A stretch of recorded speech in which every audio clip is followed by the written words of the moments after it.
Hello everyone and welcome to the fourth round of the Vtracc.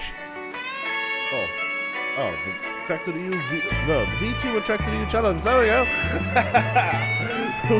We are in season 26, one of course the first season where we're doing iRacing. It has been a while since we've done anything else than ACC, but here we are, and you can already see what kind of a banger map we're at. We are at Oldson Park today, and we are a bit early, yes. However, there is a very good reason for that. And the very good reason is that we have some talking points to talk about, basically.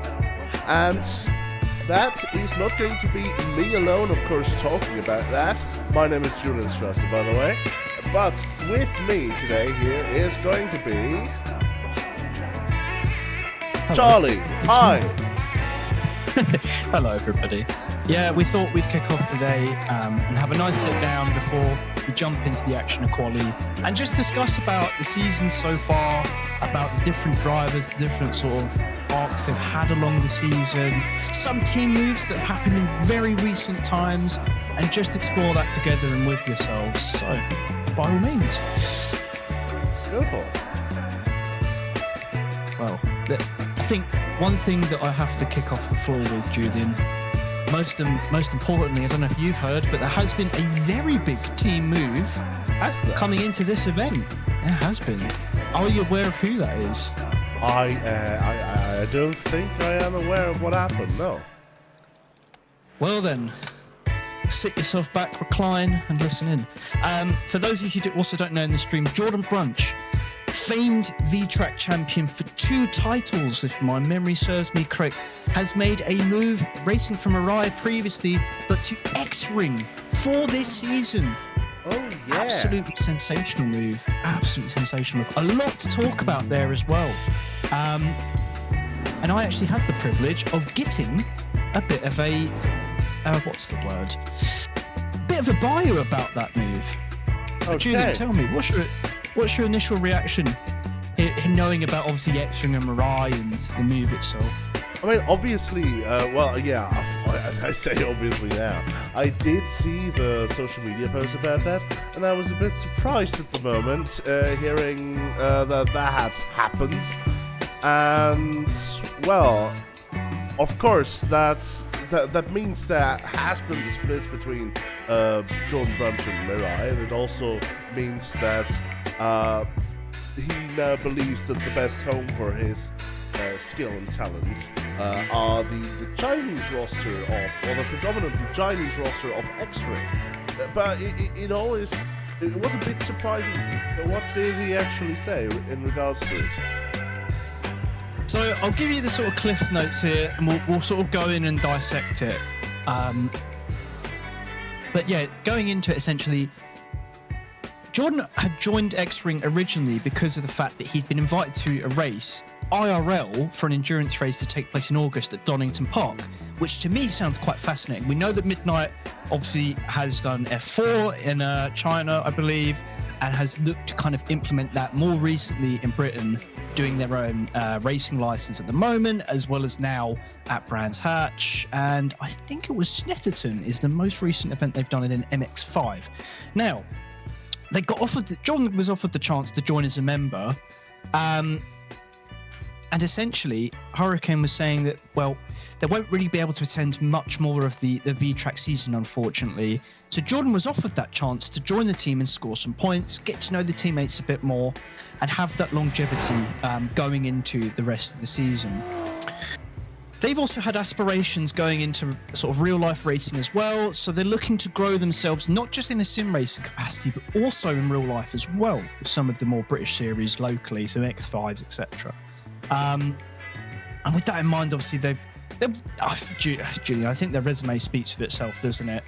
In terms of, you know, the 2 titles behind them, about 4 years, team title as well. And I think the closing point was saying, me personally, I think it will help inspire more confidence within the team and push X-Ring a bit closer to the front of the pack. So pretty big claims here.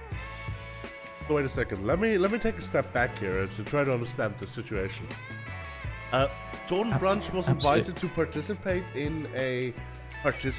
or watch an endurance event in Donington Park. Oh, participate. Oh, wow. Absolutely. Do we already know what sort of cars they will be racing?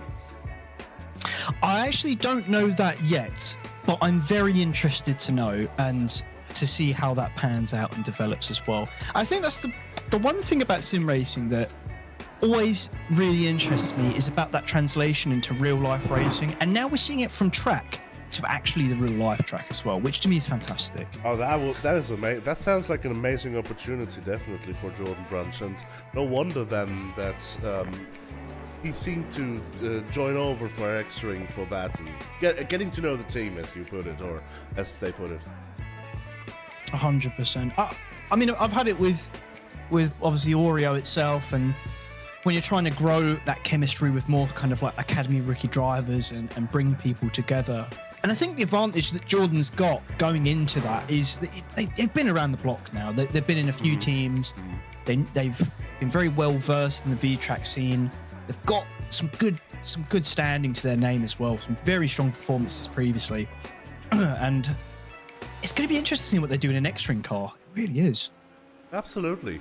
There was also the car change that Jordan Brunch is now racing with the Porsche. So I think there is also sort of a, I guess, training exercise then from their perspective, as X-Ring is racing more with the Porsche. So they probably have the setups tied in for the upcoming circuits, and of course they have the knowledge. Midnight Hurricane, as we mentioned earlier, the head of X-Ring, of course, being a very knowledgeable driver in iRacing with the Porsche. So there was probably also some training getting into that. 100%. That's an interesting move from Aston. Aston to Porsche. And I've seen it as well. Obviously, Hexo, who's joined from Oreo to X-Ring on a sort of cooperative team as we donned it, was obviously the only person in a BMW, which we were kind of questioning and thinking to ourselves within the team, you know, how can we develop Hexo? What's the best sort of route for them? And it's been quite internal.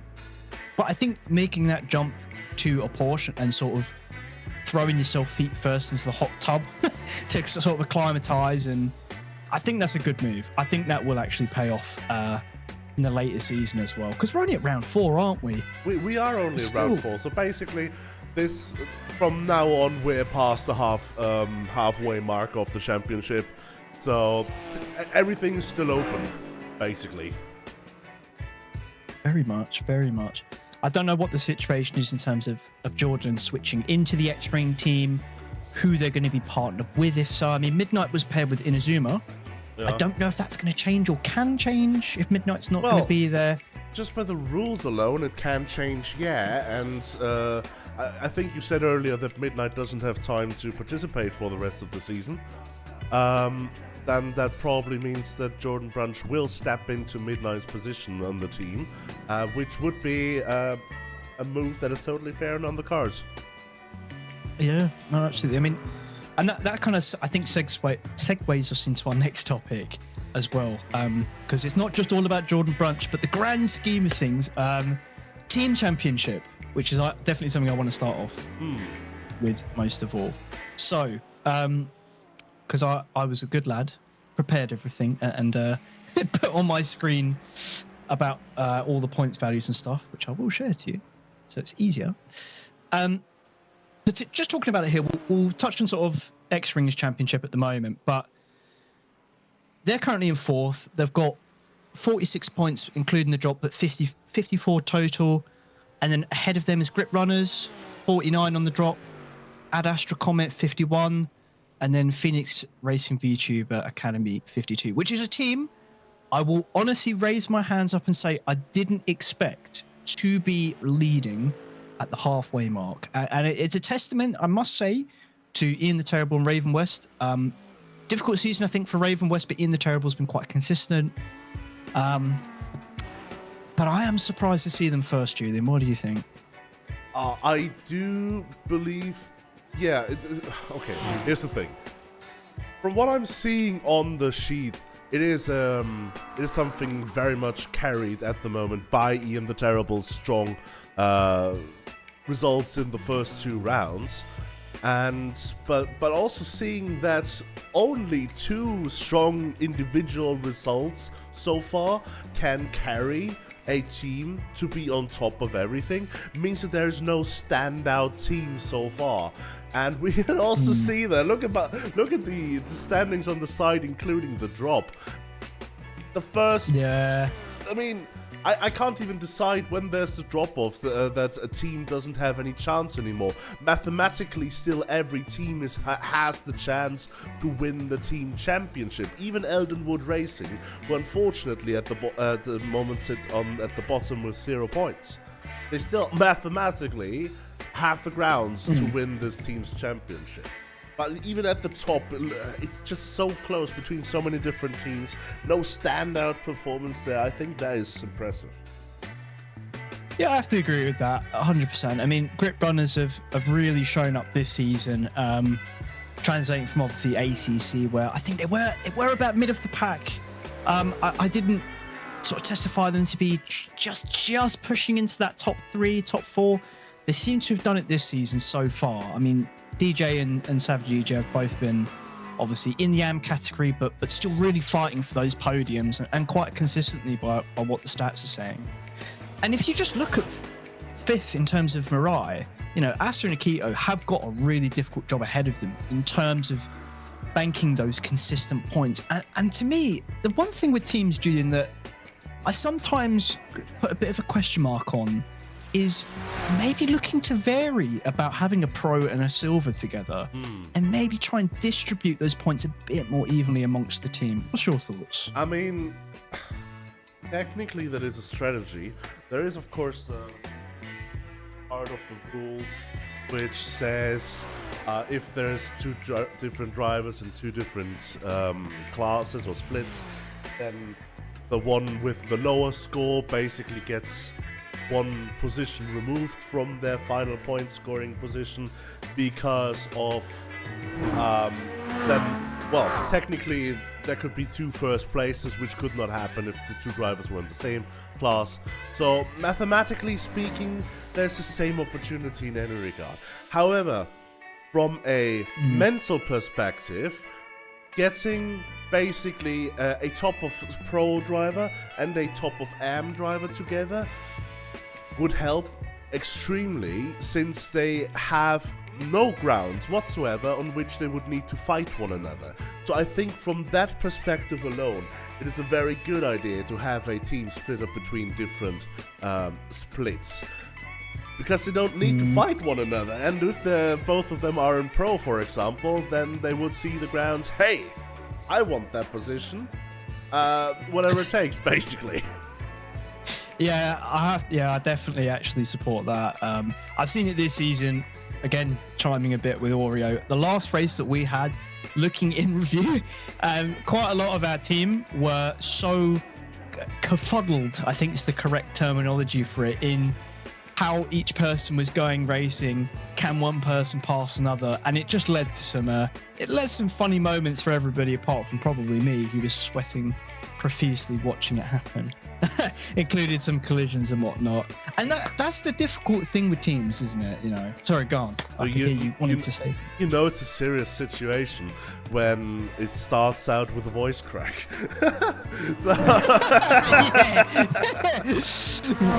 You could just hear the stress in my voice already, honestly. I think that's a really fair point.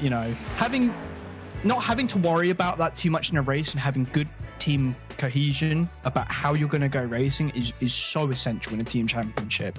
We saw it before with even Alex Curto and Amet, both of them in pro, both of them top end, and this was at TGT, I want to say about 2 seasons ago.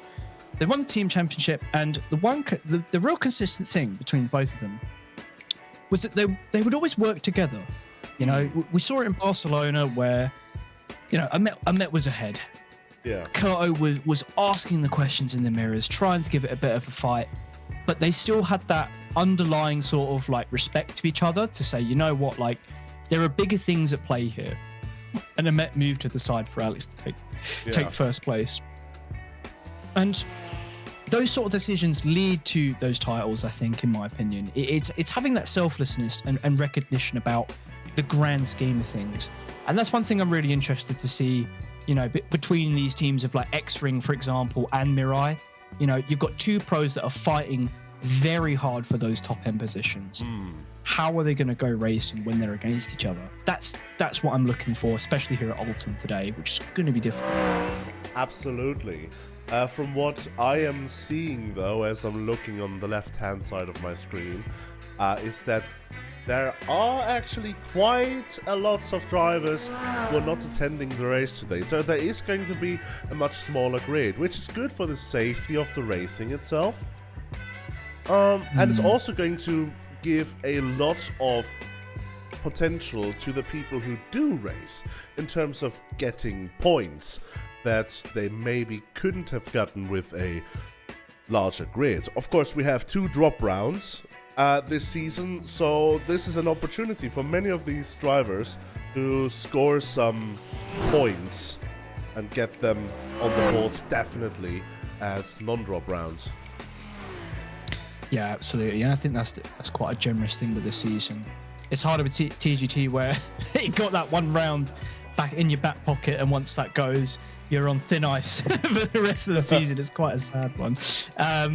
But, you know, I think it's good, especially with the league going into iRacing. Having those 2 drop rounds can be so helpful. And it helps you learn, you know what I mean? It helps you sort of see... Oh, someone outside, I'm happy. Yeah, it helps you sort of see where your racecraft can adapt and what works more for iRacing as opposed to ATC. So I'm interested to see how that pans out for the championship. Absolutely. And if you don't have any further points, let's actually look at the single class championships then. Oh, absolutely. Take it away. So, yeah, in the pro class, of course, we have Polukai currently leading ahead of Ruby Nekomata and Blueberry. And all 3 of them have shown very good results towards the top. Arthur the Umpire, of course, in P4 as well, has a 2nd position to her name. And there you can already see something which really hands it to the 2 drop round thing. Look at Arthur's position so far. There's 1 2nd place, 1 12th place, and 1 5th place. Yeah. So, I'ma just put it like that. If Arthur can, for the rest of the season, put in podium positions, then these 2 are going to be the drop rounds. And this is not going to be representative of P4. No, there is still much potential here, as with the halfway mark of the championship. And that especially shows in situations like this. Yeah, and I think sometimes for Asa, you know, we've seen their season so far. I dare to say it has been a little bit rocky. Not something I really cast as their fault. In honesty, I think there's been some unfortunate incidents, but great recovery drives, great consistency to bring those points back. And the thing that they, I'm sure, have on their mind is, I need to keep this clean now. I need to be careful or a bit conservative. And Asa's that sort of driver that I've seen that will go for that move, that will play aggressive, and sometimes push the risk just a little, maybe a little too much, a little bit on the edge of the percent-wise. But, you know, going to have to see how they perform at Alton for that. Well, so far in practice session, they are in P2 in terms of times. So there is potential here. They are actually, in terms of times, they are ahead of Ruby Nekomata. And is Blueberry... I think Blueberry is one of the drivers who are not in today. So there's also the potential here for most of the pro drivers to gain an extra position in that regard. Polukai is, of course, currently in pace terms, he won in the practice session. But yeah, let's switch over to the silver grid now, which is the fullest grid, generally speaking, in terms of how many drivers there are. And where Benjamin Kirigaya is currently leading with 2 silver wins in the last 2 rounds, followed by Blanc Ryuzaki and, well, then it's just Riley in P3. And look at how Yeah, close definitely. all of them are. Those three especially. That's exactly what I was just about to chime up and say is I look at that point spread and I can't help but think like it's still so open. I think I dare to say they've distanced themselves a little bit from probably P4 to P9, I'd say. They've put a nice solid gap in for this part of the season. Some really great performances from the three drivers. Yeah. I'm interested because I think when you're in this situation as a driver and you come into this part of the season, it's almost like in your head mentally, you know that you need to kick it up a notch. And Alton's the kind of track that the margins are so slim and the overtakes are so difficult, but you have to execute them well enough. And that's what it's going to take, I think, for Kirigara to maintain that P1. I don't think Blaney will let that slide or just Riley, though. I think we're going to have a really close match. I'm actually looking right now. Of course, as I said earlier, not everyone is in today. So it seems that Benjamin Kirigaya isn't in today, for example, taking that as a drop round. So Blaney as well as Riley are both here, though.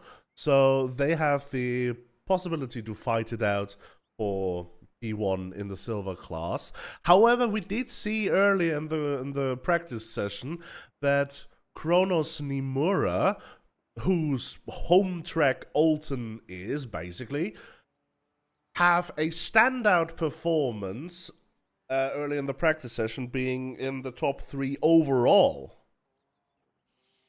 Jeez. So Kronos Nimura actually has the chance today to get a win on their board. I might eat my words then on the whole comment I made from P4 to P9 being a little bit slumping behind, but that'll be interesting. We'll see. As we said earlier, 2 drop rounds, still everything in the cards. So, absolutely. Moving over to the Amps as well, we have Ian the Terrible quite handsomely leading the way with 2 wins so far, with Savage EJ being behind and Plumpy. And then we have a whole bunch of drivers in the 20s in terms of their points. Luna Lipo, Kaito Nasa, Ryan Rayson, DJ Overdrive, Kian Fry, Biggie Hugs, and then, well, we have also G-Fox Foxing and Dimetric Saints who are not far behind that. So, I mean, everything's still open in the M class, it seems. Yeah, I think the very big variation between the drivers and the cars with the calendar we've got, especially for AM, I'm going to honestly say that nothing is nailed down. Everything's pretty transient in how it could move in the table. I mean, Savage EJ, I have to chime on, they didn't finish last round, unfortunate, but I really think, having looked at some of their performances, there's definitely a chance for that P1 100%. They haven't won compared to Plumpy Ian the Terrible yet, but I see it on the cards. I really feel like it could come potentially Alton, maybe a bit later in the calendar, but the trajectory's there. I definitely think there's a good chance here. Absolutely. So now, before we get into the qualifying session, which has started in the meanwhile, let's quickly take a look at the track lab provided by Arthur the Empire.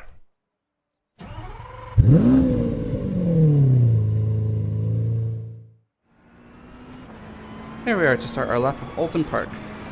For the first corner, we're going to set ourselves up on the left hand side, braking about 10 to 15 meters after the border on the left hand side, and get back on power as soon as we can hit that apex. Use as much of the edge side curve as you can, but not use too much. Stay to the right, braking as soon as we come down the downhill, hook it up, and get on power as soon as we get onto that differentiating curbing on the inside. Here, we just want to lift as soon as we get to the cones, tuck it in, power on as soon as we pass the curbing on the inside, braking as soon as we pass the tyre barrier on the left, get it hooked in close, gradually get on power as soon as we come out of the hairpin. With this corner, it's a bit more of a feel. I brake when I see that jut out of the tyre barriers on the right hand side. Power on as soon as you get over the curbing on the inside, and it's power all the way down here. We want to set ourselves up on the left hand side, braking at the 100 meter board. Careful not to clip the barriers on the inside. A little bit of brakes applied to get ourselves hooked up for the next corner, using the curbing as we can. For next corner, again it's feel. We want to brake as soon as the Track transitions to the right. And power on as soon as you come across that first curbing, going into the second curbing of that corner. Braking now, as soon as we pass the border on the left hand side, down to second, hook it in, power on as soon as we come over that curbing. Use all the power on the exit. And that is our lap of Alton Park.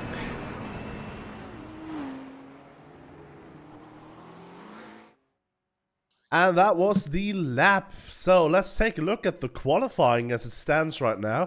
We have actually Rubinek Komata currently being in the lead of the qualifying session. Wuschel actually putting that to rest. My Wuschel was going to... Oh, never mind. Well, okay. We might as well stop talking because any time that we do, it just changes anyway. Fantastic. Oh, dear. Yeah, I don't know where to kick off. I'm scared to talk now. So yeah, but Kronos Nimura, as mentioned earlier, top of the silver rankings right now, even in front of Polukai at the moment. Ooh. So it's quite a lot of potential there for some moves up and down the standings. Blanc Ryozaki being second. Hexo Telobitsa being third in the silver standings at the moment. Of course, Hexo has also some experience with the circuit coming over from ACC. Inazuma Super Speed now putting it in P3, third of the pros. Wow. That is one hell of a performance. The one thing it does sort of tell you as well, I mean, Asa, P8, really unsure what's going on there. Very unsure. Dirty Kohai as well, down in 10th. I'm very surprised about those two being in the positions they are. Jordan Brunch on debut. Oh, gone. I do have to say, though, that Asa and Kohai, respectively, are in P... Oh, well, Kohai's up now, so I think that was the motivating factor, you saying that you didn't expect him to be down there. So now he's not down there anymore. Now he's up in P4. Now JJ now as we just need Asa. We just need Asa. We just need Asa. But as well, there are quite a few silver drivers ahead of Asa still.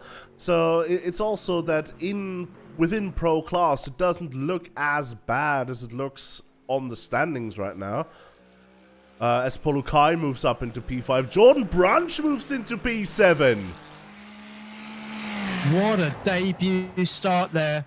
With 2 minutes 30 on the clock, Jordan there putting in a really solid effort to try and build themselves into a decent pace. And in the Porsche, no less.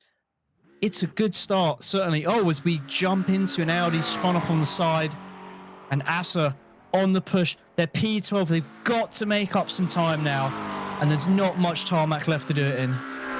There is potential, of course. There are, I think, 3 laps everyone has to try and set a lap. So I think this might even be the last lap already for us at this situation. Let's try getting over this finish line. No improvement? Oh no! Up into P5! Oh! Wow. Okay, exactly the 2 drivers that you mentioned earlier, Kohai and Asa, up into P4 and 5 there respectively. So they heard what you said and they understood the directive. To all the other teams that are hoping for their downfall, I sincerely apologise for speaking whatsoever. Or as we see a Mustang come into the pit lane now. 1 minute 30 on the clock, and one thing about Alton Park, Julian, as we both know and have driven in many a time, qualifying makes up so much of your raceway weekend here. It is very hard to pass, and Ruby is getting the job done. Absolutely, it is very hard to pass. So it is going to be very reliant on where you finish in the... Well, where you finish, basically. Qualifying. Yeah. Absolutely. I think at the moment, though, Wushel's still got a little bit more in the tank. They'll put themselves alongside Ruby. Not a bad effort, if you ask me. Inazuma, Dirty Kohai, and Asa. Polukai as well. Little bit away from where they could be. There's a bit of a margin there, but anything can happen. This is Vtracc after all.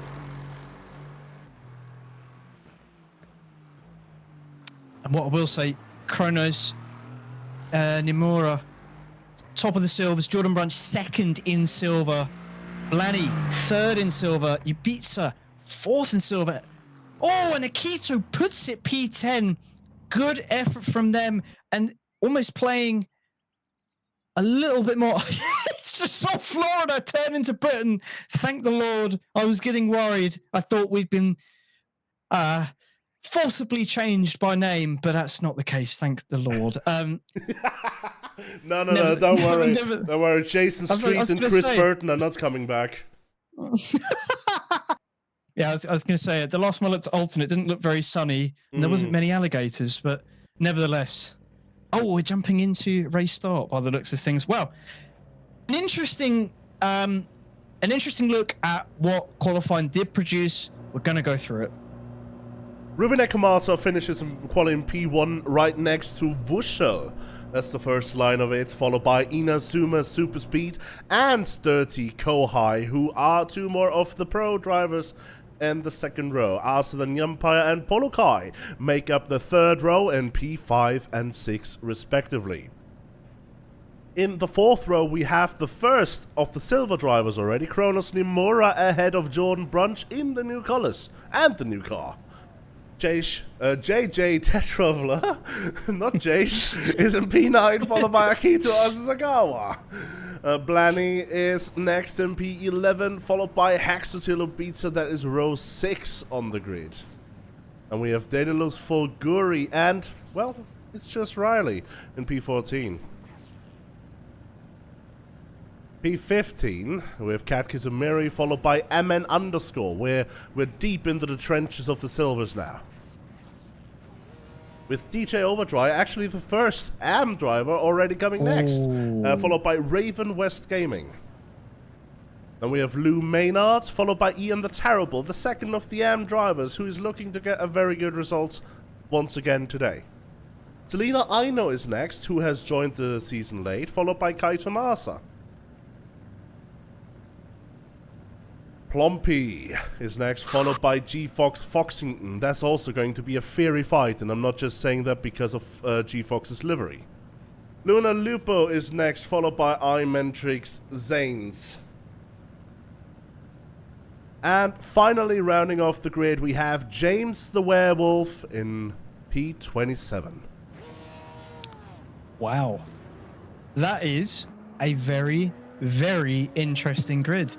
A lot of amateurs have been tossed up and thrown around, torching some of the predictions we had before the race even begins in our almost podcast section. And that really surprises me. Big effort from DJ there. It's going to be a very concise start from them to try and boost their championship hopes. But who you're looking at on the screen, they're not going to slouch today. Ruby Nekamata, they've put it on pole. They've got it all to do. They didn't show up for one round, but the title hopes remain in the scope. But Wushel is going to be right alongside. 1 hour to go. No slouching. We're here at Alton. And we're green already, and look at how the grid is fanning out already. They're almost getting 3 wide at the front already there. What is happening?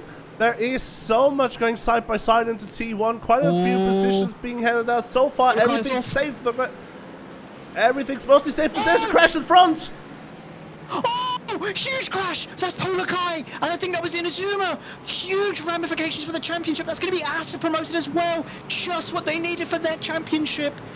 Oh, no, but there's someone off. That was Polakai back there, but there was someone else off up ahead. Huge ramifications for the championship. That is Kronos Nimura off in front. Oh no! Again, another astounding moment in the opening stages here. They were looking pacey, but Kronos has got it all to do, and in a track that is notoriously difficult to overtake on Julian. It is notoriously overtake. That's not going to stop Inazuma from showing themselves, though.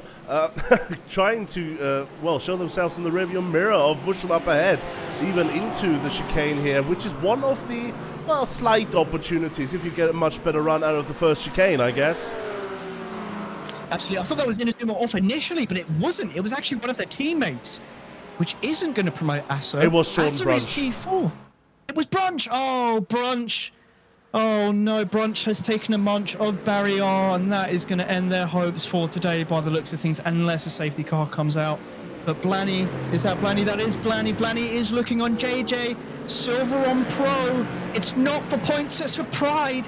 And is it going to be a decent move? They're going to have to look to the inside. They've got the slipstream. You've got to force the agenda here and make a move, and they're going to do it. Blanny keeps it, but they don't get it done. And this is JJ another chance. Keeps position. This is a chance for Daedalus, Fulguri, and Riley, who are right behind Blanny, to make up the gap and try to go for an overtake ahead of Blanny, who is currently in P1-2 in silver. So this is the number 2 fight for silver class. No, absolutely. But I tell you who is in P1 for silvers. It's a Frenchman. It's Hector Labista. How the hell have they ended up there? Well, they did have a good qualifying, placing in P2 or 3 in qualifying. Anyways, they have also been, well, they have been promoted because, of course, we did see Jordan Brunch, DSQ, or, well, reset to the pits early on, as well as Kronos Nimura, who did qualify in P1 for the silvers and is currently in the middle of the AMs trying to get back to his compatriots. Yeah, and it's just, honestly, I've raced this track so many times, Julian, and Lord, when you're behind people and you know you've got the pace, you've got to risk some very aggressive moves to get past, and that's a position Kronos is going to find themselves in. And it's not going to be easy. I can tell you that much. Oh. Am I going to eat my words? No, I'm not. Selena keeps the position, keeps the door just shut enough. And it's going to be enough for this lap. G-Fox Foxington finding himself in the middle of a silver behind. That's Lou Maynard and Ian the Terrible in front. So is it just a matter of time for Lou Maynard to go for an overtake here? Maybe with off-tracks like this, it is. Yeah, you got to be really careful with that. It can be a cut, sure, but those tyres are going to be dirty. And that's a sec. Again, look, the Aston up ahead. You've got to be careful how you're pushing the limits here. You've got to work within what the car can perform. Let it ease into the race. We're 4 minutes in. As you see a side-by-side up ahead there, just caught it on the camera. It's already getting quite racy here at Alton. I do think that was Jordan Brunch rejoining the race, being lapped here. He is unfortunately now a lap down to the rest of the grid. Who's not a lap down is Blanny, who is still fighting with Daedalus now. They have been separated from JJ, it seems, and Daedalus has gotten past Blanny even, so Blanny trying to make it back up. Yeah, huge for the championship for Daedalus there. Needs to be getting this done. Absolutely. So here's some death. Sorry. There's some death behind as Julian has contracted the plague. No at the moment, though. No, they need to just maintain that close proximity to Daedalus and just tuck under that rear wing, especially into this section here. The Mustang has got good power on those straights, but the German efficiency may keep itself in the game here with Blanny. We're just going to have to assess that as we go through the first sectors. Blanny keeps it concise, keeping the lights on to almost remind them they're right behind and try and force the agenda a bit. Pushes that out a little bit wide, but we're going to now jump aboard with the Keto versus Dirty Kohai. Two drivers that know each other, quite well. I would hope they know themselves as well. Very much. As you can hear, the action is clearly getting to me too soon. As Akito trying to push onto the back of Kohai. There's a bit of damage to their front there. Could have been into the rear Kohai, we don't know. But one thing we do know, Wushel, 0.6 wave, Ruby's starting to run away. You know, that facial expression when people have like half the lip up, half the upper lip up and trying to look intimidating. That's what the Aston looks to me right now. I'm not sure if Dirty Kohai is intimidated by this. But there is as well the battle in the back here with Blanny being side by side on the outside. Oh, there's a bit on the glass. Blanny's going to lose the traction, though. Is it going to be enough? I don't know. Blanny, do you hold the door? Yes, you do. It's going to be really tight coming into the sector here. Last corner. Really harsh braking. Cambers into the right. That should be Blanny's corner if they can do it. Daedalus out wide. That's going to promote Kissimmiri right behind. No, it's not. The run is still on. Blanny's ahead. Dadless has to look right behind and assess where the move is going to come from, but they're still looking to force the agenda ahead. Julian, it's all going real aggressive, real fast here down at Alton. Absolutely, and Riley is also in the back just lurking, seeing what's happening above, in front of him. These three might battle it out so heavily that Riley's just got the chance. And look at how close he's already is now after just one corner, making up 2/10 there on the back of Kat Kissimmiri. Now it's just going to be a question of who makes the first move, who, well, instills the first bit of unrest into this train. Yeah, I think Kat Kissimmiri is going to start to get the claws out. They've been in the slipstream of this Mustang. They're sort of assessing where the weak. Dadless looks a little bit rattled. I think losing that position to Blandy, they felt as if they had a firm grasp on it. That just wasn't the case. And Kat Kissimmiri, where is the move going to come from? You're going to have to get creative because right behind you, it's just Riley. And it's not just Riley, it's Riley gaining every lap. But they are unfortunately all losing at the moment to Blanny, who is sort of, well, gapping Daedalus right now. It is sort of drawing everything out, it seems. But Daedalus, look at how good he took those double rides. Holy moly, that was a hell of a run. Blanny has to cover the inside. Daedalus! Oh. You've gone wide! It cambers to the right. You can't do it, son. You've got to stay in the camber. And they've not. Kat Kissimmiri has the run. Claws are out. Running in. Have the Zoomies taken hold of that Corvette? I don't think so just yet. It's Riley capitalizing, looking in the mirrors.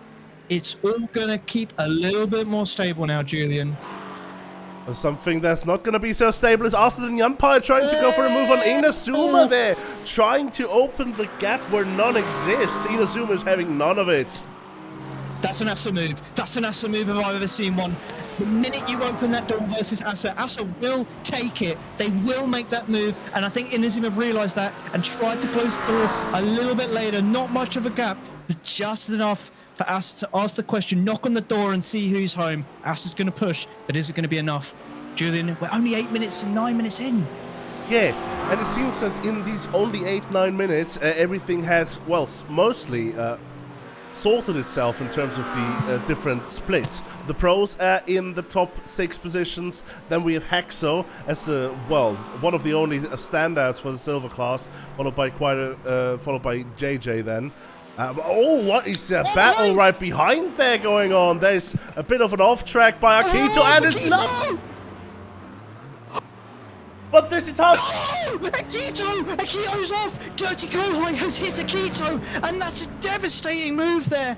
Oh no, Akito was looking so good. It was a great move, but it just...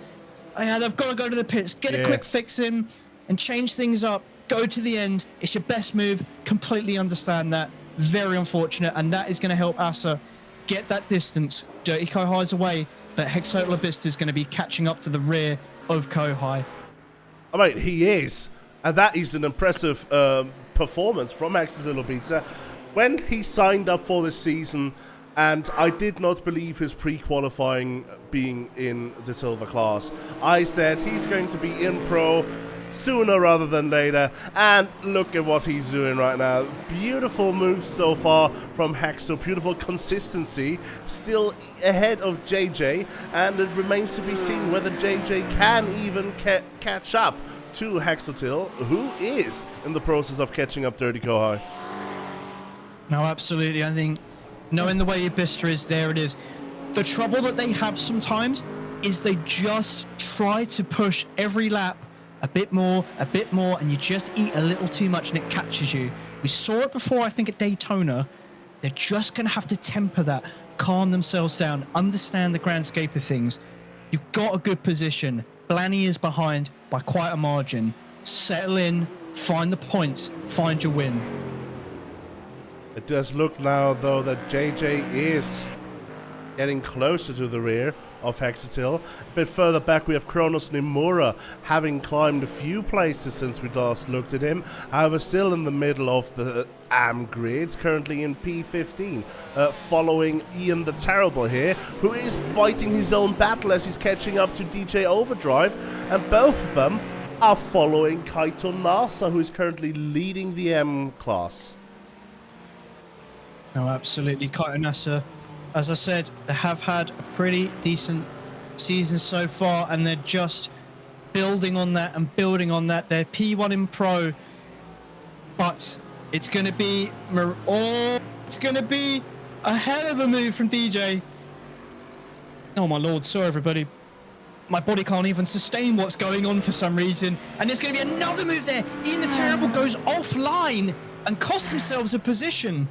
But that was to let Kronos Nimura through, and all of these, if they paid attention in qualifying session, must know the sort of pace that Kronos Nimura has around this circuit. So it is, I think, on terms of Ian, it's just, well, trying to get a better line here from him maybe, and even Kaito Nasa, we see recognizes this, lets Kronos through, and now it's just DJ Overdrive left to contend with for our silver pole setter.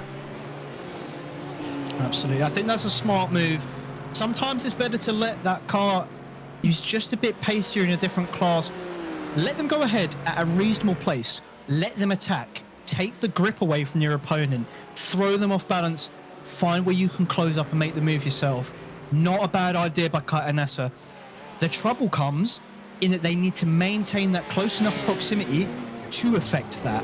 We're just going to have to see how that plans out. It's now a strategic call on DJ Overdrive.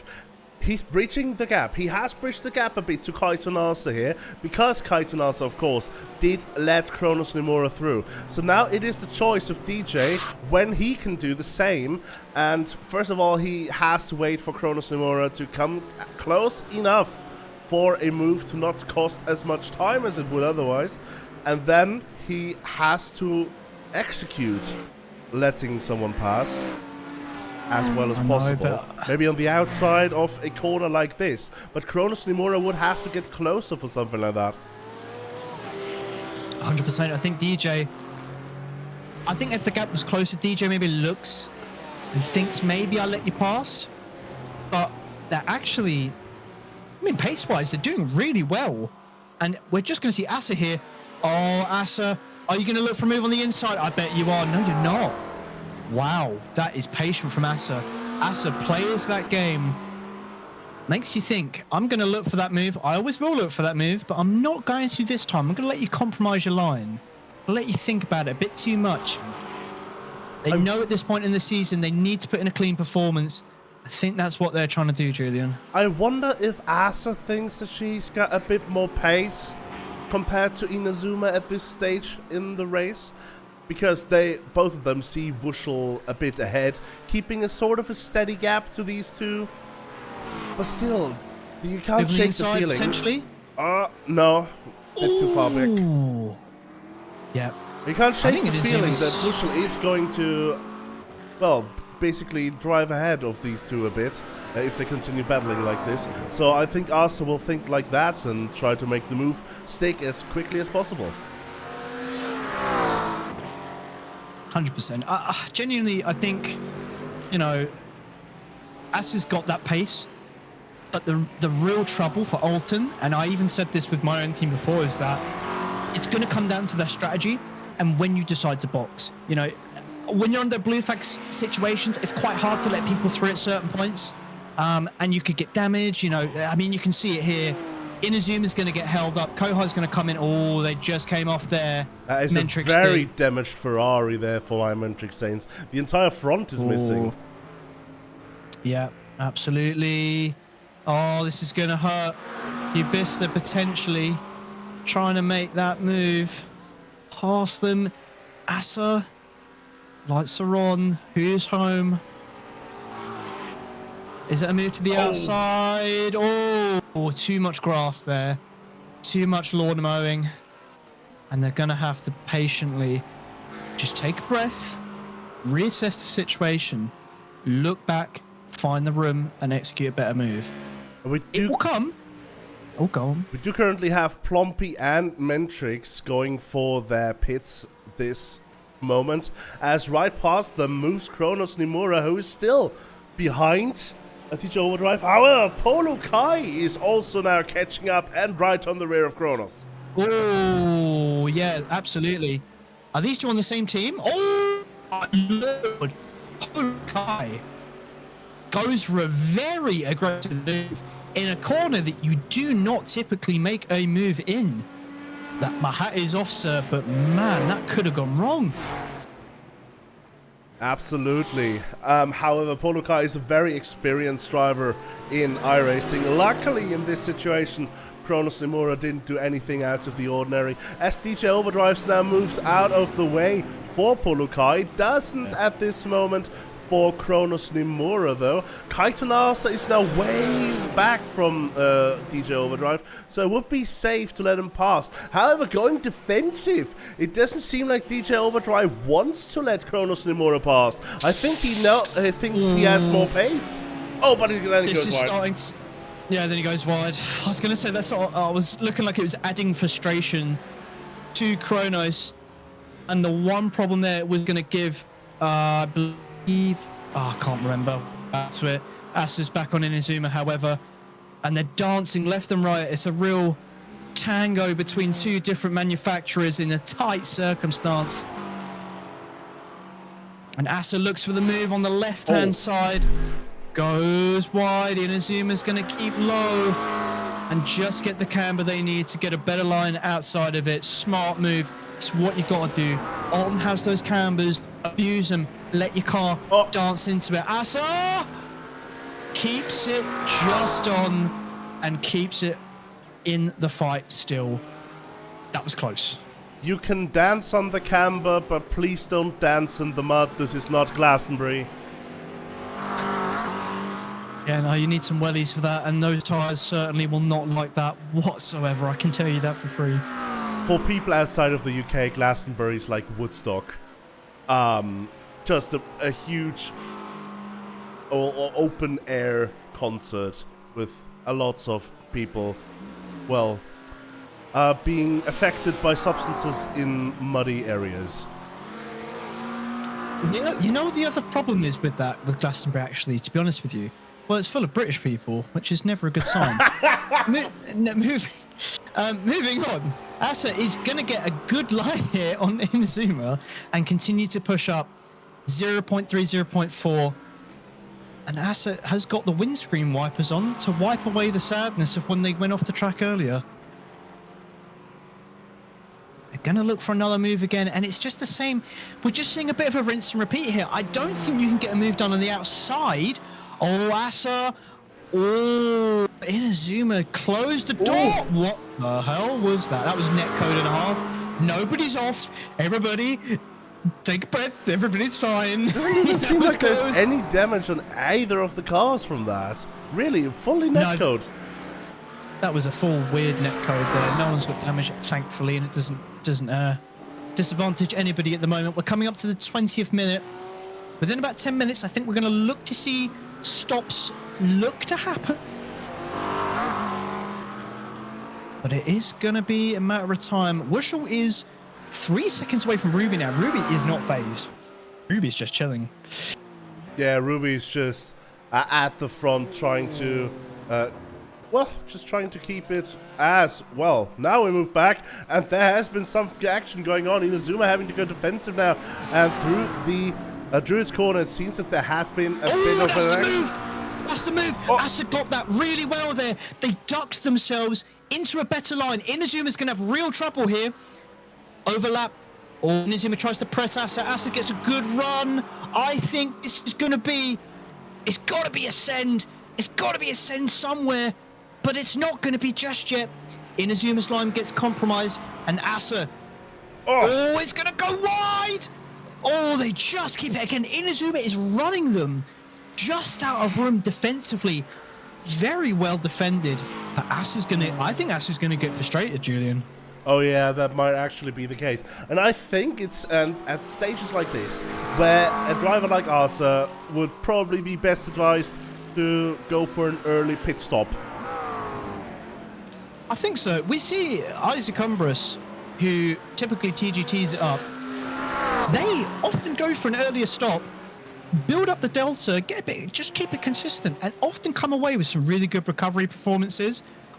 I think you know, it's not a recovery situation at all, but I think in terms of that podium position, you've got to start thinking now, gap is really going from Inazuma to Wushel. I need to consider an alternate option. It does seem like they're just losing so much time battling one another that it would, for both of them, be best advised that one of them pits early now and they try to do a bit of an undercut-overcut situation here. And I don't think it's going to be Inazuma. Inazuma thinks probably that they're quite comfortable in their current position. And I do think Asa is the sort of person who wants to do an overtake on the track. So that's not helpful. No, definitely not. Us as one person that, from knowing them, that they want to prove something. They're always going to want to prove something. And I feel like with Inazuma, you know, it's Mirai versus X-Ring. This is the rivalries you remember. This is the rivalries you reflect on in time. Oh, this is on the limit.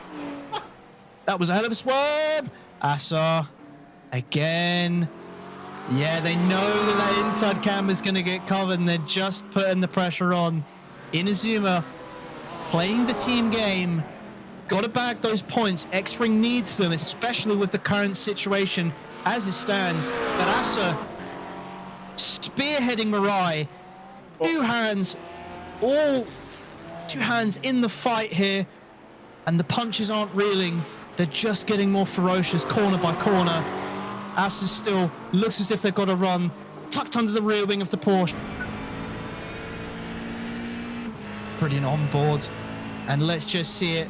How brave you get swinging into the corner. Very brave. What the? Huh? OBS Studio disconnected, OBS Studio reconnected. I think we're back. As, yeah, Asa did decide to pit early now and probably realized they can't really do it on the track against Inazuma super speed at this moment, getting for an early pit stop and now having to hope that they don't come out onto the circuit in a bad situation, in a bad place where they have to contend with a lot of slower drivers. It does seem like almost the perfect situation. Jonas Imura next car behind. Yeah, there's a bit of an open space here. Wow, absolutely. I mean, I think Asa's made the right move here. I think they were quicker. They just need to now start to just lay down the pace, go long, get that move to Inazuma. Inazuma's got to find more pace to keep Asa behind after that stop. It's going to be an interesting test of strategy, and Asa, I think, has been very dignified in that strategic response and puts the ball in the court of Inazuma. It's your move now. I'm ready to put you in check, mate. Where are you going to go? Absolutely. And Inazuma now, well, just chilling at the front, sort of. They've got a box. What, yeah, boxing yeah, immediately? They've got a box. Yeah, they've got to. They've got to. If the situation is, I think stream's still going, don't worry. I think with how the situation is, Inazuma knows that they're equal to maybe a little less on pace compared to Asa.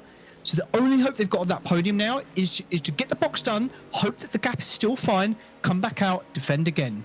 It was working before. It's hard to overtake an Alton. Let's see what happens. Absolutely. We'll have to see what happens. In the meantime, we do have Akito Asasagawa, who, well, did probably pit already now as well. As we see that... Oh, there we go. Asa and Yampa is out, and Inazuma's ahead. No, behind! Right behind! Yes, Asa does get the move done. It was a brilliant bit of strategy. It's paid off. It did put Inazuma in checkmate. And you can certainly say now, Asa made that right call. They're looking like they'll be on the podium. Hats off, good strategy call. Oh, but this resets something as well. Who knows whether Inazuma is going to keep being slower now, or seemingly slower, than Asa and Yampai when it comes to hot lapping. Already caught up quite a bit of time, like a few tenths in this lap here. So, and that's on the out lap. That's with the tires not being on full operating temps already. I don't think we've seen the last of Inazuma's super speed today. No, I agree. I think there's still potential, but Assa was pacey, very pacey. Gonna have to see how Porsche versus the McLaren handles that degradation of the tyre as well. But you know who's now in P4 overall? The Frenchman, Le Francais. And wait a second. Hexo Orbista is closing in on Dirty Kohai. He is. The battle of the BMWs is on, and there are two different splits, and Dirty Kohai seems to be losing grounds to the silver driver here. This might be a huge statement by Hexatilobiza, who was clearly a pro driver in ACC. Oh, Dirty Kohai goes off. And that is also losing a position to JJ Tetravler. Wow. Magnifique. Magnifique by Ubista there to be P3 overall. Pit stops have to happen.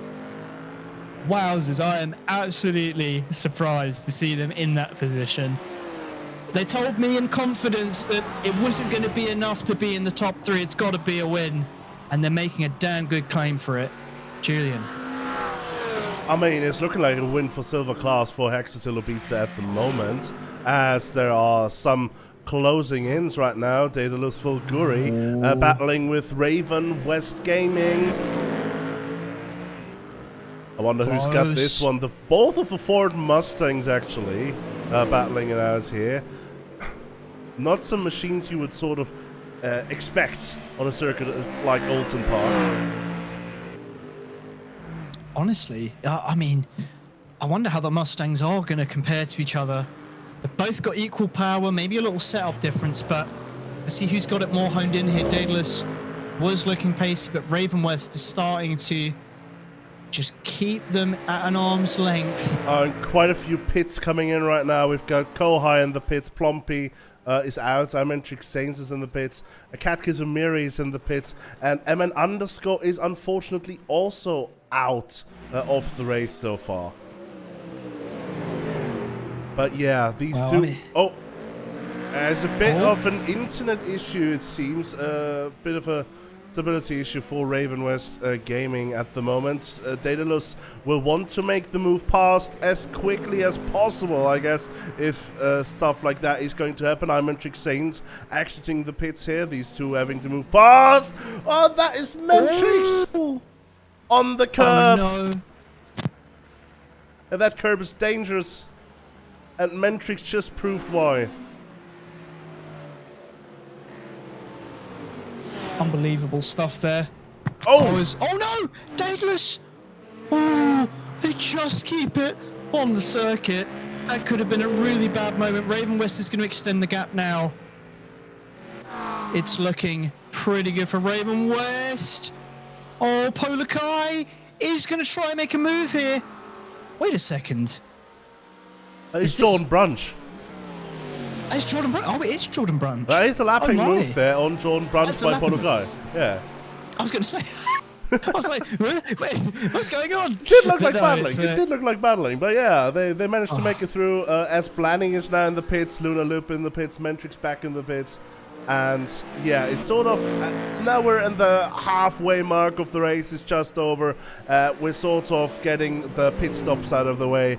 Of course, there is no mandatory pit stop per se that we've got. However, we did limit the tanks of all of the cars to a point where they have to take a pit stop for gas, basically, getting it fueled up. And that is what everyone is doing, one after another. I do think these two drivers here, Hexatilobiza and JJ, don't... well, they still have their pit stops ahead of them. As compared to someone like Akito Asazagawa, who's closing in on Blanning, who just exited the pits. Teammates, it's happening. Who's going to let who by? What's the strategy? To what's being said, we're going to have to find out. It's a blue flag situation. Oh, yeah. Selena has to yield. And it's not for position, is it? Surely not. No, it's not. So, Is it? Oh, hang on. Oh, Kohai. bit of a misunderstanding as Kohai wanted to get in on the action there as well, trying to stay on the rear of Akito Asasagawa, losing a bit of ground now. Akito, though, is still on the rear of Blanny. Oh, they're racing. They are racing for position now, yeah. However, they are in different splits. Akito, of course, being pro, tries to get away from Dirty Kohai, who is also pro. Blanny is in silver and seems to let Akito pass now, or at least leave the door open on the inside. And that means... wait, what did I just see? Asa just coming out of the pits? Wait, Oh. what? What happened? It seems that What? Asa had to do a second pit stop. No way. What? Huh? I don't know what to say. I don't know what to... I can't explain it. Something must have happened. And we can't tell you what. But that's put them down. It's put them behind Ibiza. Has Ibiza done their stop yet? They must have. Yeah, they have. I think so, yeah. Oh, no. Well, Ibiza is going to have Asa the Empire chasing them now. A situation that will be very uncomfortable, I think, for Ibiza, depending on the pace. But Inazuma up ahead. Inazuma has one out now. Polakai ahead of that. We've got Vushel and Lou Maynard currently in the pits. DJ Overdrive just exited the pits. But yeah, this is how it's looking right now. Well, Dirty Kohai and all of this is trying to get to the rear of Akito Asasagawa once again, with Blanny in the middle of them. And I do think Blanny is going to try and play a bit of a door stopper, which she is, of course, or they are, of course, entitled to. Well, because this is a battle for position, even though they are in different splits, doesn't mean that they are not allowed to fight for position. As Akito moves into the pits. This is a team call. This is 100% a team call. But Akito was already in the pits earlier, right? At the 10-minute mark. Oh, this is a drive-through. This was a drive-through. Oh. It's not a team call. This is a genuine blunder. Oh dear. Ruby in the pits! Ruby in the pits now! Ruby's in. Now. JJ and Wushel are behind. I'm trying to make sense of this situation. What could be the cause for a drive-through? Maybe Asa was also hit with a drive-through. It must have been so. I just wonder what the hell has happened here. So Ruben Ekamata is coming out now. Vushel is still about the same distance back as they were earlier. Akito Asasagawa now having to contend with Raven West instead of Dirty Kohai. Thanks to the drive-through that was just handed. And JJ Tetrafly is actually getting a few lead kilometers, a few lead laps out of this. No, absolutely.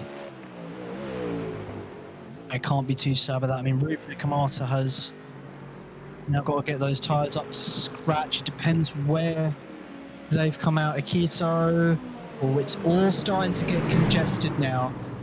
And this is the trouble of Alton under those blue flag situations. The strategy matters so very much. Raven West's going to peel in now. Yeah, this means Akito will think that they have lost some time unnecessarily if Raven West had just pit one lap earlier, basically. Next up is going to be another battle for position against Kat Kizumiri. Okay, yeah, iRacing. Raven West is not currently in the lead. Thank you for suggesting that, though. Screenshot it now, Raven West gaming fans. He is in the lead.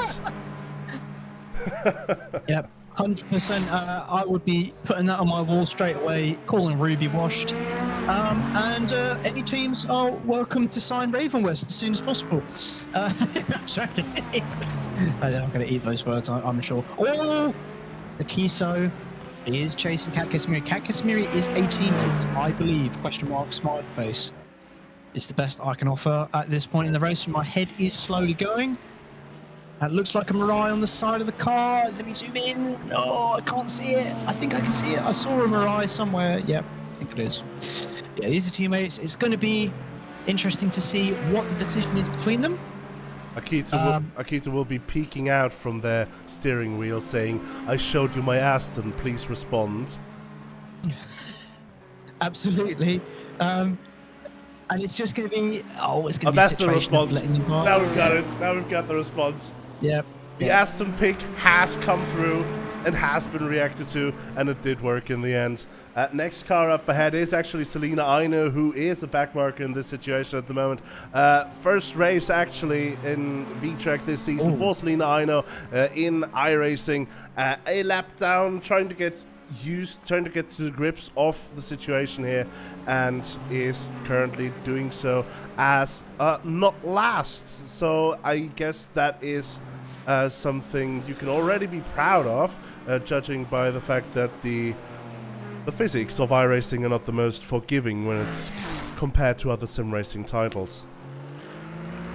Absolutely, iRacing can be rather unforgiving, as we see at certain avenues.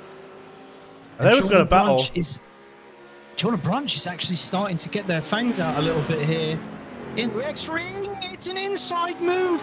A little tap there just to affirm that position as they get past the Audi. Jordan Brunch is going to have a right munch at P19 there. Very nice stuff, but it's not over yet. What a bloody move that was from Lou Maynard. And now the pressure's on. Jordan Brunch. New team, new challenge. What have you got? My jaw is wide open from that move there. Lou Maynard really showing where the cojones are at. Absolutely. I thought that was a brilliant move there by Jordan, but wow. Lou was absolutely on the limits there to put that car into that gap and pull that off. And I think Jordan's just left reeling a little bit from that one. Not what I expected at all. Lou Maynard is certainly going to give him a flop. From what I know from Jordan, he's going to be like, oh, all right, you're on now. Full touring car mentality. Going for first, says John Cleland. Yeah, absolutely. Jordan is definitely looking to reel a bit more under the rear wing of Lou Maynard, and I think you can just see it here, implementing the X-Ring training. Speaking of X-Ring, there is Inazuma Super Speed coming up to the rear of those two, so there is going to be a bit of lapping action going on rather soon between the two. Jordan gets a better exit here, and that's going to promote them alongside and into the pit lane. Jordan? Let's see. Is this a pit? Is this a drive-through? It seems to be a pit. It seems to be a pit stop. Okay. It is a pit. Oh, wow. Okay. Interesting. Oh. Interesting. Oh, okay. Fair enough. Well, John, thanks for playing. We'll see you later. I don't know what to say. Ian is going to be climbing up the back of DJ. But it seems as if Kaito Nasser is your P1 for AM. Yeah, and G quite handsomely so. Yeah, G Foxington is P2, and the DJ P3. It's still all to play for, I think, from P2 to P4 now for the AMs. And we did say that massive variations. Anybody can take a bite of the cake. Yeah, this is going to be crucial. The position at the end of this is going to be crucial for all three of these drivers. All three are in different teams. All three are battling for still in regards to the championship. So, what can they do here? Absolutely, and I'm getting a bit nervous if I was G Foxington. You've got two cars in the rear view, and they're looking like they're pushing. They're not pushing to get each other's position. They're pushing for your position, more importantly. DJ's pushing the Porsche there to the limit on the left-hand side. G Foxington, we know they can be quite defensive, Julian. It does seem that Ian the Terrible is sort of losing the grounds to DJ Overdrive at this second right now. DJ getting closer to G Fox. And it is going to be Porsche against Porsche. So the only difference between the two are the setup and... Ooh! That's Ian! No. That's Ian very wide. Well, that was... I'll let you take that away, Julian. 2 seconds. Well, yeah, going back to this battle here, it is going to be same machinery, basically, the Porsche against the Porsche, and G-Fox is ahead at the moment. We'll have to get defensive. We do know that DJ Overdrive has some skills, and that seems to be at the moment showing. Going around the outside, trying to go around the outside. G-Fox not budging an inch, but spinning. And that is DJ Overdrive now in P2. G-Fox Foxington losing 2 positions due to spinning in the middle of this chicane in front of Nickelbrook. This is Hislop's chicane, actually. Which means now that Kaito Nasa is P1, followed by DJ Overdrive, and then Ian the Terrible. Oh, is there any more positions that G-Fox could be losing right here? The next one up is going to be P20, which will be Jordan Brunson Silver. P21, which would be Selena Aino, who's still a bit further back. So G-Fox seems to be safe in P4 for the moment. Selena Aino is in P5 now, followed by Luna Lipo in the M class. But yeah, that was so unfortunate there for G-Fox, spinning in his loops and losing 2 positions. Yeah, that is very unfortunate and going to put a real dampener on what has been a really great effort, honestly. Yeah, they're going to have to come in. I'm sure they've got some sort of problem. And that is going to be Kaito Nasa DJ and Ian the Terrible for your podium finishes by the looks of things, unless something drastic happens. Ruby's completely unfazed, really. There's nothing that's got in their way or asked the right question of them. It's been pretty clinical. Julian. Yeah, absolutely. This seems that it seems that we are seeing the Ruby that we have come to know and love during the ACC stints of Vtracc, being able to dominate the fields in the quote-unquote absence of Polukai. Where is Polukai actually? P9 currently battling it out with Arsenal in the umpire for P8 overall and or P6 in the Pro class. What happened to the front of that McLaren? That's damage. Oh, yeah. And I said before this race, Julian, Asa coming to this part of the calendar, they needed to get a clinical finish. They needed to keep it clean. Something has really gone wrong this race, and now you're seeing it unfold with Polakai asking very harsh questions in the rearview mirror. Yeah. But not the harsh questions as in, have you done your homework yet? Or when are you gonna clean your room? Not that sort of a harsh question that you might hear on your teams. Yeah, no, I'm not a big fan of those questions at all. Dirty Kohai actually comes into the pits again and demotes themselves down the order. Asa now is holding on for dear life for a P7. I'll tell you what else has actually started to go right. Hexo Vista, they are 2.6 ahead of Blanny. They're both in silver. I think it's going to be game on to the end for that position as well. I really think it is going to be a tight one. It does look like it's up ahead, but Axel is more close to Lou Maynard right now, who was lapped earlier on. So it does seem very safe right now for Hexer to still be in P5. We'll have to see whether Blanny is able to catch up for these final stints of the race. Polokai seems to have lost a bit of pace to Arthur and the umpire now. Potentially a mistake through Britain's chicane. Which gives Arthur a bit more of a breather. But the question is, with 14 minutes left on the clock and the front of that McLaren being as it is there just delaying the inevitable? I think it is personally. I don't think Asa will have the pace considering the damage, but it's now 1.6 is the gap. I don't know. I really don't know. I think Polakai can put on a real charge for it, but As's got to really put out, you know, a decent defense. And it, again, it's Alton. Most times out of it, you can just park the car on the apex like Inazuma did and get away with it, you know. And they have. Inazuma, they kept it clean. They made a strategy call. Well, they responded to the strategy call, but they kept consistent. And they're going to take a podium for it. And in this stage of the season for the team championship, it's what you got to do. Absolutely. Another safe ride so far today has been from Vushel, just keeping it in that P2, keeping the pace, keeping the distance to P1 and P3 at all stages. As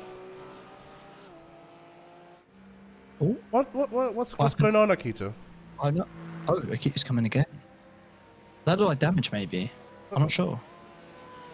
I mean, it doesn't look very damaged. It didn't look very damaged, I believe. So something has. I mean, quite a few cars have come in at varying points. Is this a track limit? Is this a track limit thing, or I don't. You know. Oh yeah, right. What is it? Okay, yeah. The thing is, how it is set up is with 17 incident points, you get a drive-through penalty, and then every 10 incident points thereafter. So that will explain the drive-throughs that we've seen. It doesn't explain, however, seeing multiple pit stops by different cars. That is pretty spooky, isn't it? What else is spooky? Dirty Kohai, because he's getting closer. No, he's being chased here by Jordan Brunch. That's going to be scary. And it's not even for a... Jordan Brunch is a lap down, chasing Dirty Kohai. Yeah. And then Riley's right behind that. What is going on here? This is... this is truly something special, isn't it? Well, we're going to see how this unravels. I like how Blanny is 0.5 away from Hitso Slubista. Oh, wow. A boy from Paris who dreamed of a win is going to have to fight a lot harder to keep it. And Asa as well for that P7. Polakai is certainly ramping up the pressure. Gap was about 1.5. It's now down to 0.4. Yeah, it's just... Okay, at this point, it just looks like it is an inevitable thing that Polakai is going to move past. He basically caught up 1.5 seconds within a lap now. So... I mean, Asa's got a very difficult task ahead of them. And Polakai just has to find that run. And I don't think it's going to come this straight yet. Lou Maynard also in the pits again. What is going on? This is a real spooky time. I mean, I'd love an explanation from some of the drivers about what's happened. I'm sure we'll find out at some point. Ruby is comfortably coming into the 10-minute mark. They're still going to be in front. Wushel P2, Inazuma P3, JJ P4, Exotil P5. Rani on the chase at 0.3 away. Exotil's going to have to fight. 10 minutes to go. And there is a Jordan Brunch in the middle of it. No, wait. What am I talking? That is totally different part of the spot. There's Ian Terrible. Yeah. Completely just peels away. And now Blanny. Blanny feels confident. Got a good set of tyres in by the looks of things compared to Bitzer. I'm not sure. Don't know when they exactly boxed. Bitzer. I can certainly see the pressure is ramping up. Maybe there's a bit of damage to the front of that BM. I think the hood was a little bit crinkled. I'm not sure, but Polakai. Oh, it's a close move there. Wow, Blanny really dove for it. Oh, and Asa doesn't want to give it up. No, no way. No way. Asa is going to fight tooth and nail. And there's only a handful of laps left here at the British V-Prix. Oh, Julian, it's so close. It is, and there are a bunch of battles still going on. Of course, Blanny as well, wanting to take the top silver position from Hexatilovita. And Almost going for it. Yeah, not quite close enough though. That had me. Oh, I had my head stretch. It's just piling on pressure to Ibiza. And I mean, Ibiza's, they're very, very green when it comes to iRacing.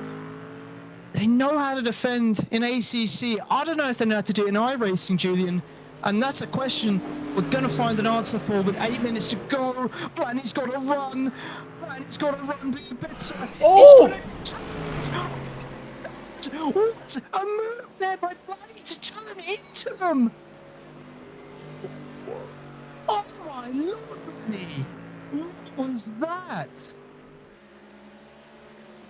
That was certainly one way to get past. It felt like a very NASCAR way, very American way to get past.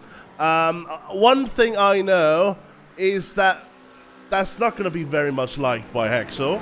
And I do believe he's going to try and catch that back.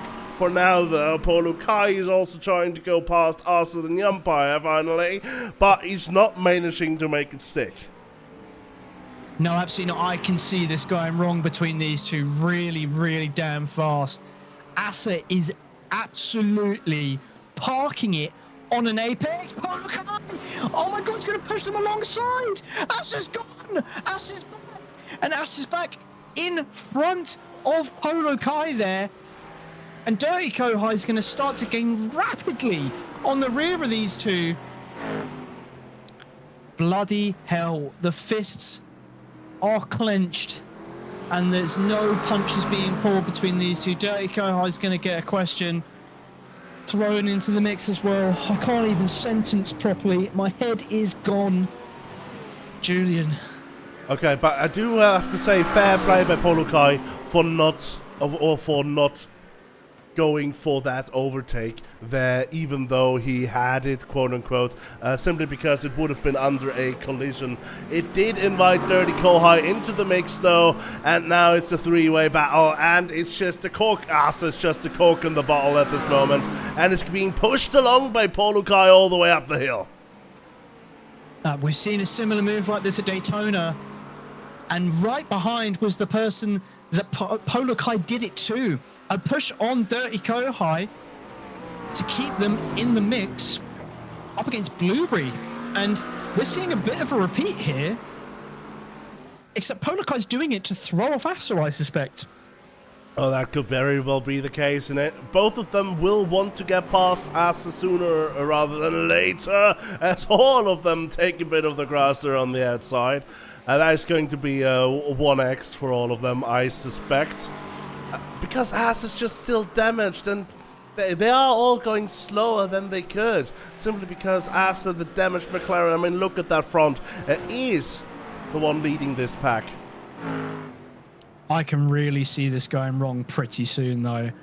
I just have an impending sense of doom with 5 minutes to go, and how desperate some of the moves have been, that there's going to be inevitably some blood drawn from this fight. Dirty Kohai now is on the rear of both of them. Polo Kai is on the left of Asa. Asa defensive. You can't make it round the side. Or can you? Polo Kai is going to just tap the rear of Asa and back out of the move. It's not going to be enough. And it's just the status quo again, Julian.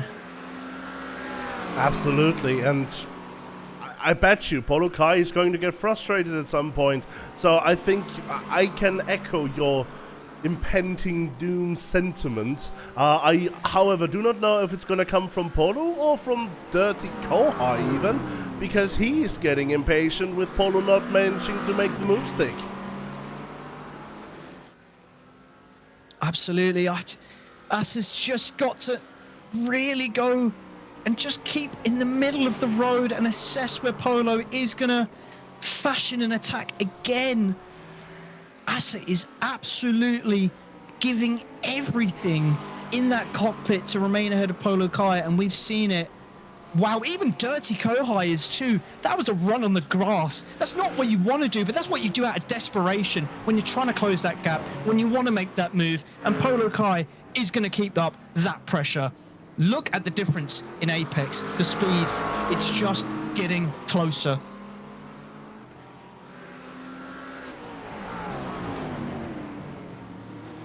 Polar is just going to maintain that attack as it comes.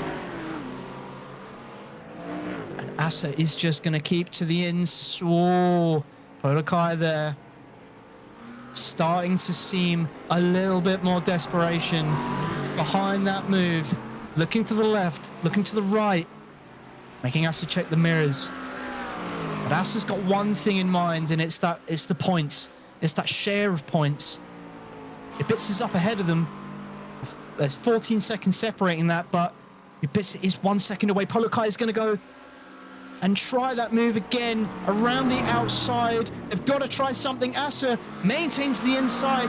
Decent run. Polar hasn't got an overlap, but has the rear wing. And is it enough? Is the overspeed going to be there? I don't know, but Dirty Kohai is going to ask the question too. Is going to side themselves through into a good apex. Oh, it's not enough though. And this is Alton Park, ladies and gents. Car off on the side there. Ian the Terrible. Asa's going to keep it. And Polar again goes wide on the grass. Dirty Kohai, can you capitalize? Yep. Can they capitalize, Julian? I think at this point it's also Polo sort of going like, okay, 2 minutes left to go. I've tried for the last 8 minutes. It hasn't worked. Or more than, and I've tried for the past 15 minutes. It hasn't worked. Maybe Kohai knows some way past Asa. Well, maybe the British touring car experience will manage to make a move here as Dirty Kohai gets closer, draws in. This is something we've seen from Polo Kai time and time again, but now it's just about getting past. Asa and the umpire had some very good defensive lines all the time previously, but now we'll have to see whether Kohai knows a way to break those walls. I don't know if Kohai's got the minerals though. It's going to take a hell of a move to just put it right in and ask the agenda of Asa. And I just don't think Kohai's got that in them at the moment. They just don't seem to be close enough. Oh, I say that. That was very dodgy in terms of Apex there. Oh, Polo Kai maybe got a drive through. Oh my god. And that's a drive through for Polo Kai. Wow. Holy moly, this is it. This is all down to these two. This is the closest battle we've got on track. It can't get any closer than this. It's for 7th place overall, but 5th in terms of the pros. Oh, Julian, I can't take it. We'll have to see whether Dirty Kohai can take a stab at this. Trying to go for the outside, switch back to the inside now. Better exit line, perhaps into Britain's chicane. No, no. What happened there? What happened there? Wait. What? Is that fuel? Oh my god, it's fuel. It's fuel. Oh. What? Is that fuel? What happened? Oh my god, Kohai's out! Kohai is out! What has happened? Is it fuel? Is it damage? I don't know. I heard the car just go, was that a downshift too much? Oh. And Kohai's out! Oh my god! Kohai's not gonna finish! Oh no, Kohai is gonna... He's back here. Maybe there was some hardware issue. I think there's some hardware issue. I think there's some hardware issue. It must be. Oh my god. And they've gone, ow, it's gone. So they had the minerals and it looks like they won't. But something happened there. We just don't know what. As Ruby is going to round the final corners here. Ruby is going to do that and is, well, that's the thing. You know you've done a great job when you haven't been on the broadcast that much, because that means you have had a very safe race. And Ruby has just shown exactly that, finishing in P1. Very handsomely. Very good effort. Oh, absolutely, yeah. Very good effort there. Bushel as well. Again, just a clean, concise drive. No hassles. Straight to start to finish there. No questions had to be asked. Bushel there, P2. Good performance. And Inazuma's super speed is the third of the finishers on the leaderboard, or is going to be. Anyways, still 2 more corners left to go. And JJ Tetrafla being 4 seconds back. This should be enough in any case. But yeah, 1 more corner left to go for Inazuma's super speed to finish this race. Absolutely, Mirai will be beautiful. crying. Yeah, Mirai's going to be crying with that one because he's extraing P3 to make up the podium positions there. JJ is going to be P4. Blanny is going to come round P5. And Hexo Orbista, I've got a little bit of French to break out because il a fait le garçon de Paris, un trajet vraiment magnifique. First podium for Ibiza, take a bow. Oui, oui, madame, oui, oui. Kaito Nasa, being 1 lap down, also finished the race in P1 for the AM class. So that is also a very nice job from him, keeping it safe, keeping it steady throughout the entire race. And we do have our first of the post-race interviewees available. That was quick. So, the overall winner of the race and the winner of the pro class is here with us now. Hello, Ruby Nekomata. Congratulations on the race win. How was that for you? That felt really good. At the start of the weekend, I felt I didn't feel as confident actually because I was struggling with the setup. I did some last-minute changes, including just right before the race, and the car was just flew. I was just able to get like off the line completely. And I was just able to run away. And I think what helped me is that I didn't have like, I don't know if I should say I didn't have sheer pace, but I had like that consistency like locked down. And I just was just locked in for the rest of the race. I'm really happy with how I did. And I think this is probably one of the best ones I've had. Absolutely. I mean, it looked very clinical start to finish. I barely saw you. You almost were on a picnic out in the British summerside, I have to say.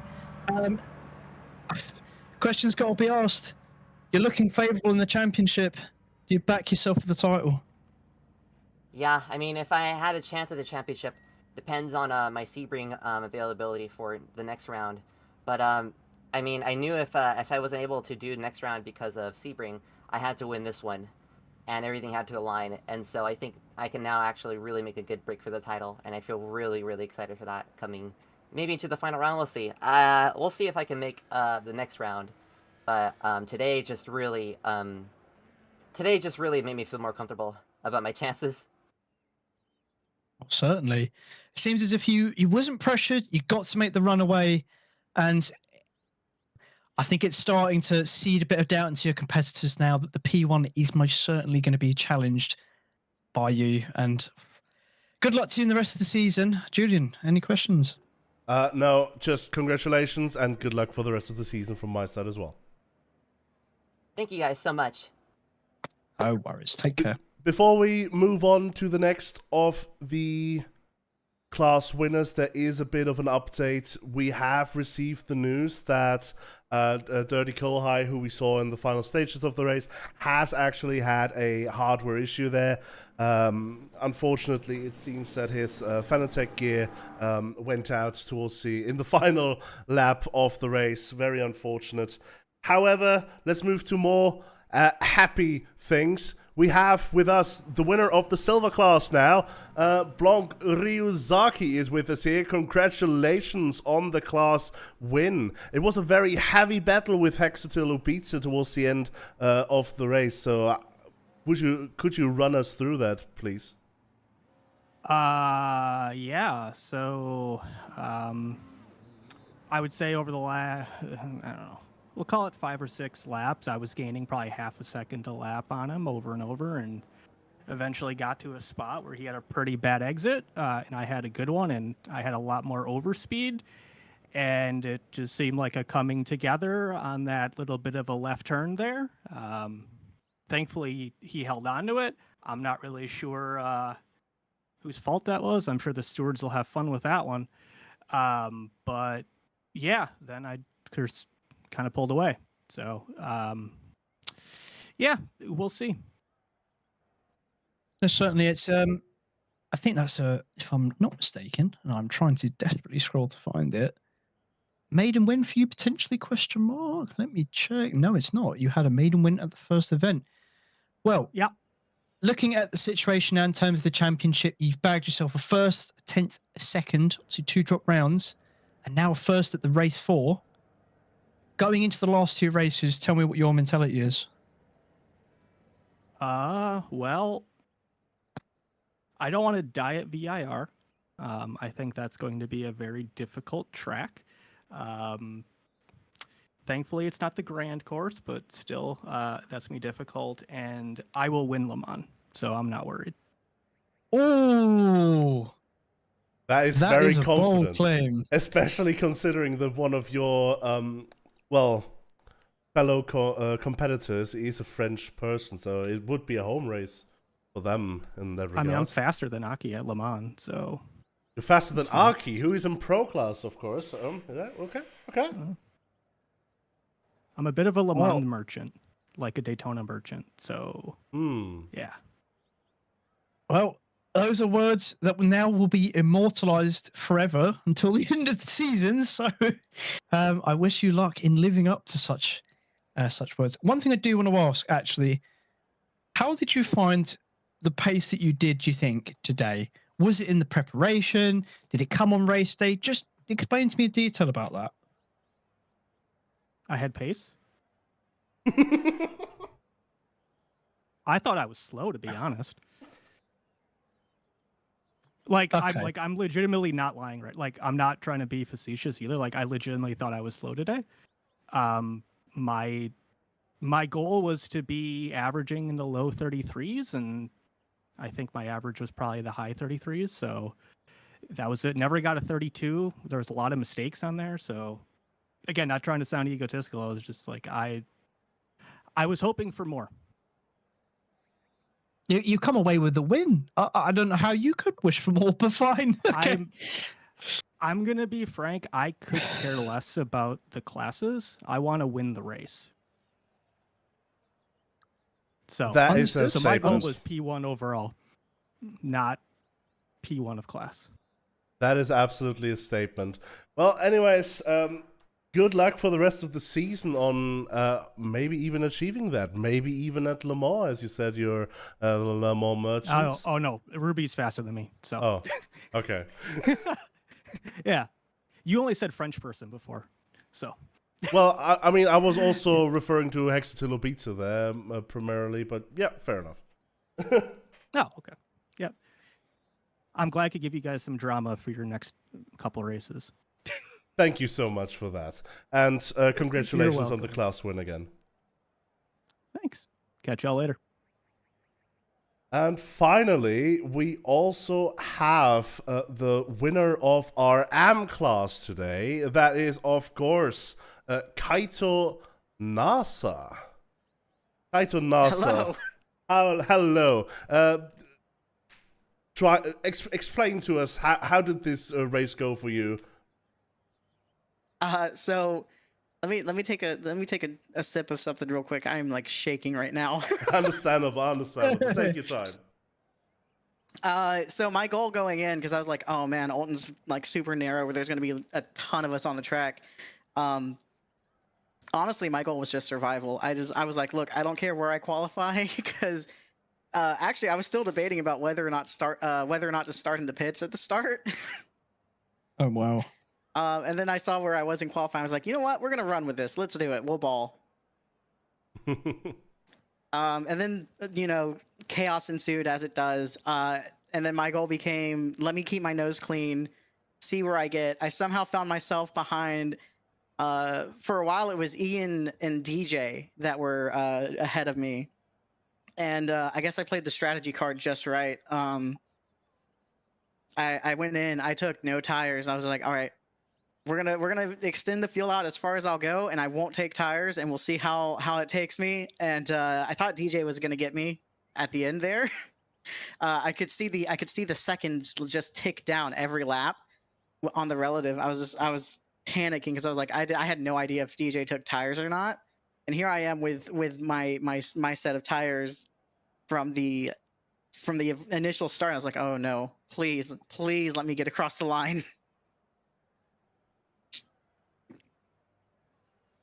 Jeez, I mean, I can imagine you were shaking in the cockpit. I can't speak. My voice is going after this. It's been so much action today.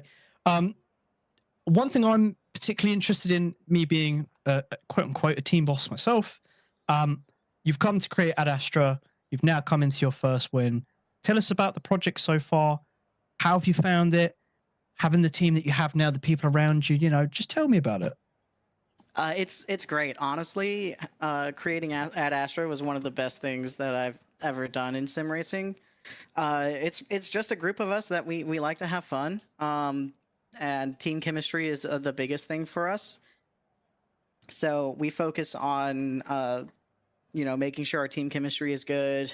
We do some practices. Actually, what helped me a lot too this round is thanks to Palu. I don't think I would have been as consistent as I was without him, or had the pace, because Palu, one of the things that, and it's cool being team manager, but also having someone that is a higher skill level than you, because Palu, like I can say Palu's on my team, but at the same time, it's like, well, Ad Astra is kind of everyone on the team's team. It's not like we all make decisions. We make decisions via consensus. We each have a say, and that's the most important thing for our team. Is we always try to make sure everyone has a say on the team, and that's why the first rule is, okay, everyone has to agree. Is this person going to be like full-time, full member on the team or not? Yes or no? Cool. How's their chemistry? Awesome. We can work with this.